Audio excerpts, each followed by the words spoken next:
Olá, amigos do Notícias Agrícolas, no ar mais um boletim. E agora para a gente falar um pouquinho do mercado do boi.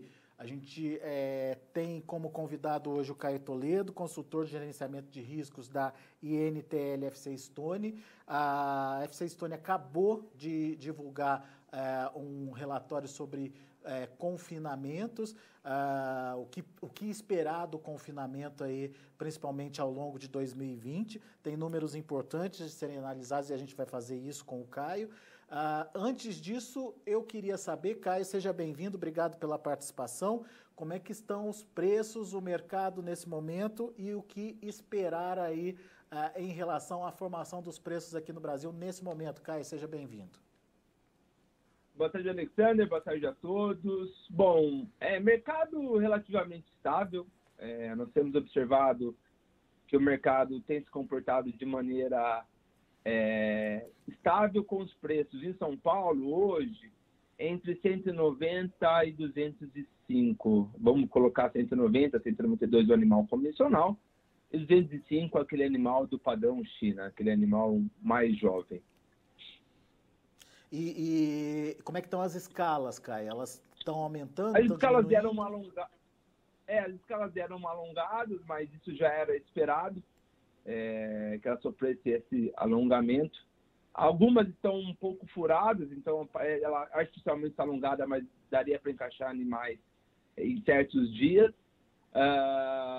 Mas isso tem acontecido esse alongamento muito mais nos estados de São Paulo, um pouquinho no Mato Grosso do Sul e Mato Grosso. As exportações têm sido importantes nessa sustentação dos preços, Caio, na sua opinião? Na minha opinião, sim. Muito em função do mercado doméstico retraído. Então, fechamos maio na casa de 155 mil toneladas, o que é um número extremamente positivo, ainda mais por ser o melhor mês do ano de 2020. E se comparado com o ano passado, nós estamos falando de quase 35 mil toneladas a mais. Então, é extremamente positivo num cenário de economia doméstica ainda retraída. Mas você acredita que ainda vai fazer a diferença as exportações e tem fôlego para continuar crescendo? Olha, isso a gente vai analisar mais nos próximos meses. Na minha opinião, nós devemos ficar nas exportações entre 160 a 180 mil toneladas. Isso vai depender muito do movimento, principalmente do mercado, do movimento asiático, né? Nós temos observado lá que os preços da carne suína têm caído, então isso pode pressionar um pouco a gente. Porém, do outro lado, né, da maneira otimista de ver o negócio, nós podemos ver que a guerra comercial voltando à tona entre China e Estados Unidos pode trazer a China a comprar mais proteína brasileira, principalmente a carne suína e, por consequência, até a carne bovina. Então, isso poderia ser algo positivo para nós. Então, o movimento chinês daqui para frente vai ser crucial no entendimento se a gente pode passar dos 180 a 200 mil toneladas para o ano de 2020. E esse conflito com os Estados Unidos, de alguma forma, pode mudar esse momento de negociação ou de uma forçação aí de barra para reduzir os preços da carne brasileira que vem acontecendo em relação aos chineses tentando reduzir o preço da carne brasileira, Caio? Eu acho que esse processo da China tentando renegociar os lotes comprados vem em função da queda do preço da carne suína por lá, que acaba tirando um pouquinho da competitividade da carne bovina comprada. Aí também foi meramente uma questão de negociação quando você começa a comprar volumes muito elevados. Então é uma questão mais de renegociação sobre esses dois pontos. Com relação aos Estados Unidos, eu acho que nós teríamos mais potência com relação a preço caso as coisas se compliquem ainda mais entre China e Estados Unidos. Obviamente, isso trouxe um pouco de alívio na semana passada, depois da fala do presidente norte-americano Donald Trump, porém, com certeza vai ser algo que nós teremos que monitorar bem de perto. Muito bem. Vamos, então, às informações do confinamento.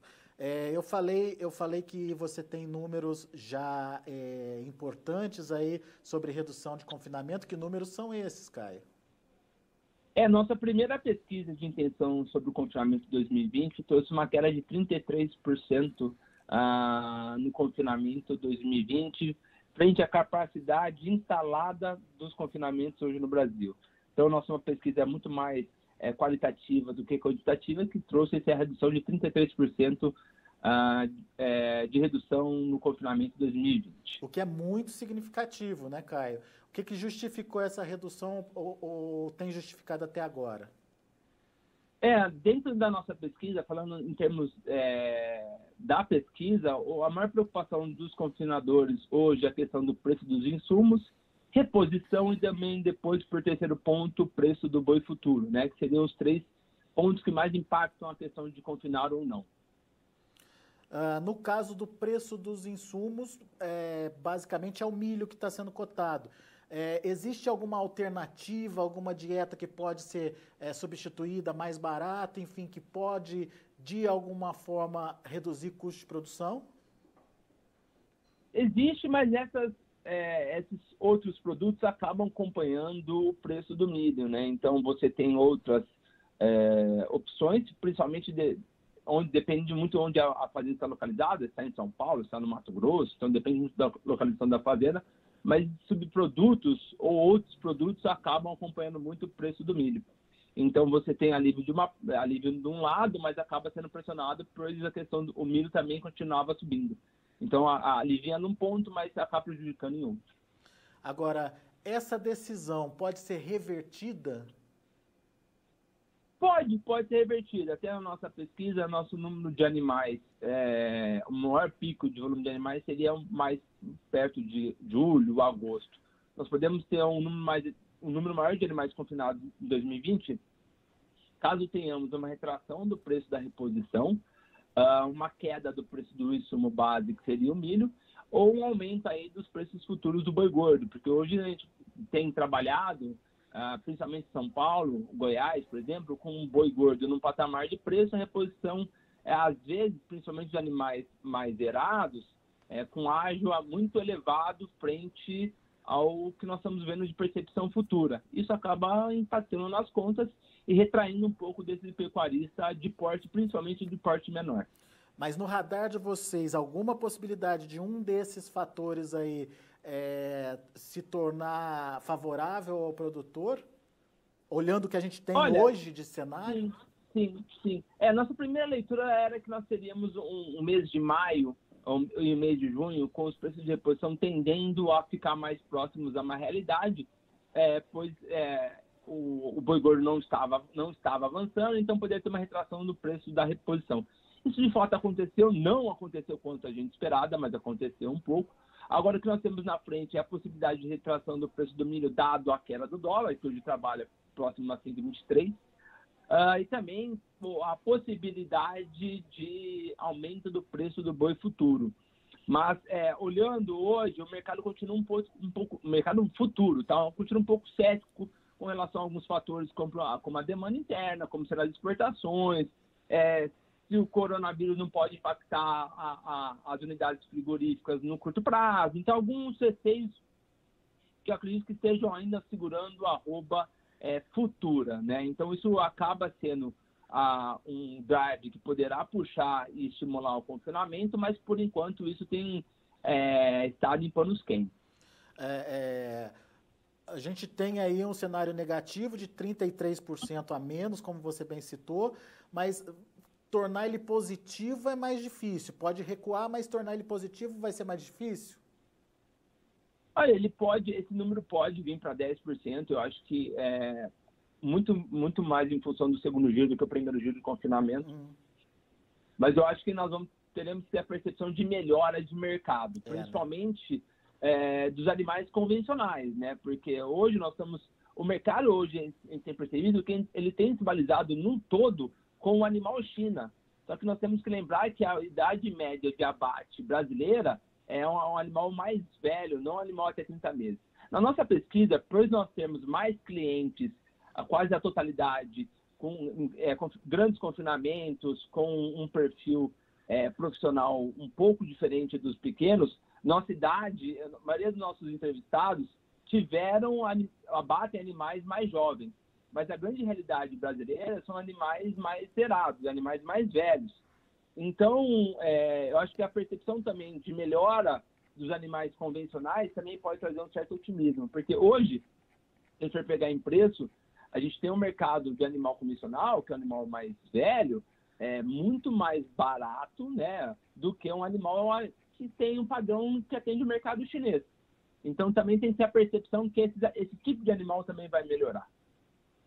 Ok, mas se você coloca aí nessa amostragem sua aí, a quantidade de animais mais novos para confinamento é visível. Mas qual que é a proporção? Então, esse dado acaba sendo confidencial, não posso abrir, mas a nossa grande amostragem acaba sendo de animais mais jovens, por se tratar de clientes e de pesquisados de grande porte. Certo. Mas, de qualquer forma, então, a gente tem um produtor que está confinando, principalmente de olho no diferencial que a China está pagando, que é aquele animal de até 30 meses. Nesse caso, o diferencial cobre o custo de produção hoje? Depende muito do estado, de como é o regime de produção desse confinamento, de qual que é o regime de planejamento de compras, porque, por exemplo, na nossa pesquisa, grande parte dos entrevistados fazem ou ciclo completo ou recria engorda. Então, é um confinamento que já possui compra de animais do ano passado. Então, animais mais baratos que estão sendo pagos agora. Outra questão que é levada em consideração é a questão onde está a fazenda, e a terceira é como está o regime de planejamento de compra de milho. Porque aqueles que estão comprando milho agora está no valor. Aqueles que compraram, por exemplo, no final do ano passado, tem outro valor. Então, são N fatores que entram nisso daqui. A gente também, qual que é a capacidade estática e se o confinamento está cheio ou não, por relação de custo fixo da fazenda, né, porque acaba contribuindo para o valor da diária desse animal. Então, tem N fatores que são levados em consideração para saber vale a pena ou não. Mas se vão colocar os três maiores, seriam insumos, preço de reposição e preço do boi futuro. Não dá para generalizar, então, dizendo que quem confinar boi chinês ou boi com padrão China vai ganhar dinheiro. Não dá para generalizar, certo? Exato. Não tem como generalizar porque cada caso é um caso, né? Como é feita a gestão da fazenda porteira para dentro, como é feita a gestão também de porteira para fora, onde está localizado essa propriedade. Porque, por exemplo, no estado do Mato Grosso do Sul, o número de frigoríficos habilitados de exportação para a China é muito menor do que falamos em Mato Grosso, em São Paulo. Então, tem N coisas que tem que ser levado em consideração quando a gente fala de rentabilidade, porque tem vários fatores que influenciam essa conta. E essa questão da rentabilidade é importante. Quem confinou é porque tem algum tipo de rentabilidade garantida, Caio? Ou tem muita gente no escuro aí? Olha, existem de todos os modos. Tem muitos pecuaristas que acabam sendo guiados por um certo otimismo, falam, olha, eu vou comprar porque eu acredito que vai estar lá na frente. Tem aqueles que compram porque precisam comprar, principalmente os confinamentos grandes, eles acabam comprando porque eles precisam girar aquele confinamento, então eles compram porque precisam comprar.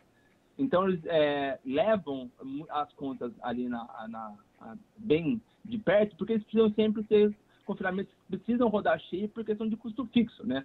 Um confinamento grande, o custo fixo acaba, se ele não girar completo, isso acaba impactando muito o preço da diária. Então, ele sempre precisa estar lotado. E tem também muito a questão daqueles que se planejaram, que compram só se estiver 100% redeado. Então, aqueles que levam as contas, olha, eu só compro quando a conta estiver positiva, eu compro, já faço o head dele e sigo o baile para poder pensar em melhora de rendimento de carcaça porteira para dentro. Então, tem alguns tipos de perfis de pecuaristas no Brasil inteiro. Muito bem. O fato é que existe um recuo de oferta significativo, de 30%, equilibrado talvez com uma possibilidade de redução no consumo interno lá na frente, Caio? Ou essa redução da oferta ainda não é... Como que eu vou perguntar? Ela ainda não condiz com a possibilidade de uma redução de demanda lá na frente? Então, eu acho que agora a gente vai ter que esperar para ver mais para frente qual vai ser o equilíbrio entre a balança de oferta e demanda. Porque a balança da oferta, se a gente for pegar o lado da oferta, tudo tende a crer que ele vai ser um lado muito pesado, né? Ou seja, ele vai pesar muito nessa conta porque nós não teremos de oferta. Agora tem que ver qual vai ser o lado da demanda, né? Se vai ser também um lado pesado ou não. porque se a gente for pensar em termos de demanda interna está indo muito bem, obrigado, mas demanda interna ainda está muito aquém do que gostaríamos. Agora, a pergunta sobre demanda interna será: qual serão os impactos do coronavírus na economia e se o coronavírus daqui 2 semanas, São Paulo principalmente está tentando voltar à normalidade, se vai voltar à normalidade, o baile vai continuar seguindo, ou se de repente pode voltar para um lockdown. Então, eu acho que demanda interna ainda tem algumas coisas que possam acontecer. Há levantamentos otimistas, há levantamentos mais pessimistas com relação ao coronavírus, mas eu acho que isso a gente vai ter que ver ao decorrer do tempo, porque é uma questão sanitária, então a gente não é meramente uma equação entre oferta e demanda. E tem essa questão pontual do coronavírus, mas tem também a situação financeira do brasileiro após o coronavírus, né, Caio? Isso eu acho que é o mais difícil Exatamente. de analisar nesse momento, né? Porque hoje, se a gente for pegar dados das projeções econômicas, nós estamos em retração do PIB na casa de 5%. Mas pode ser que esses números hoje estejam elevados, e mais para frente fala, olha, não, aquele número de 5% de retração do PIB era muito alto, o PIB vai cair 2%, ou o PIB vai cair 1%. Até porque nós estamos vendo que o otimismo está voltando, principalmente a Bolsa, que já volta aos 90 mil pontos, o índice Bovespa. Então, um certo otimismo está sendo gerado. Agora, será que ele vai conseguir avançar ou não? Eu acho que essas respostas nós só teremos com o tempo.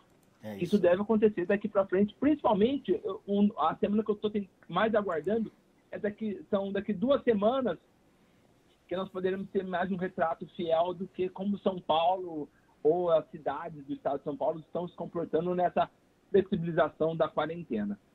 15 dias, então, para novas análises. Fica aí a dica, portanto, vamos acompanhar. Ô, Caio, por enquanto, muito obrigado. Você sabe que a gente vai te procurar mais para trazer mais informações, enfim, colocar aí para os pecuaristas, principalmente, as perspectivas em relação ao que pode acontecer no segundo semestre. Por enquanto, obrigado. Lógico, contem comigo. Obrigado por tudo. Obrigado a todos. Tenham todos uma excelente tarde. Valeu, Caio. Um grande abraço para você. Abraço. Caio Toledo, consultor de gerenciamento de riscos da INTL FC Stone, conversando aqui com a gente. Analisou o mercado, primeiramente, e na sequência ele falou da situação do confinamento, dados fresquinhos de levantamento feito recentemente pela FC Stone, portanto, mostram um recuo no confinamento em 33% em relação ao ano passado, um recuo muito significativo, com pressões vindas aí de todos os lados. Um preço futuro que não aponta nenhuma condição do produtor de fazer aí a sua venda, né, de travar aí os seus negócios. Tem também o custo dos insumos que ainda está elevado, mesmo com a chegada aí da safrinha, a gente tem visto que a relação ainda é bastante elevada para o confinador, e o custo da reposição. A dificuldade de se encontrar animais com características que possam aí ser bem remunerados lá na frente, principalmente com relação ao boi China, e o custo que esses animais, mesmo que não sejam os animais para a China, vem tendo aí em relação à reposição. Então são essas as preocupações, e agora a gente vai ver comportamento do preço. Vamos lá. Lá na B3, junho, R$ 202,85, está subindo 0,52%. Para julho, R$ 203,20, alta de 0,2%. Agosto, R$ 203,15, subindo 0,32%. E o setembro, R$ 203,00, com alta de 0,64%. Um dia positivo para o boi, portanto, lá na B3. O indicador CPEA encerrou o dia de ontem a R$ 204,00. Redondinhos aí, com queda de 0,37%. São os números que estão disponíveis aí no mercado do boi. A gente fica por aqui. Agradeço muito a sua atenção e a sua audiência.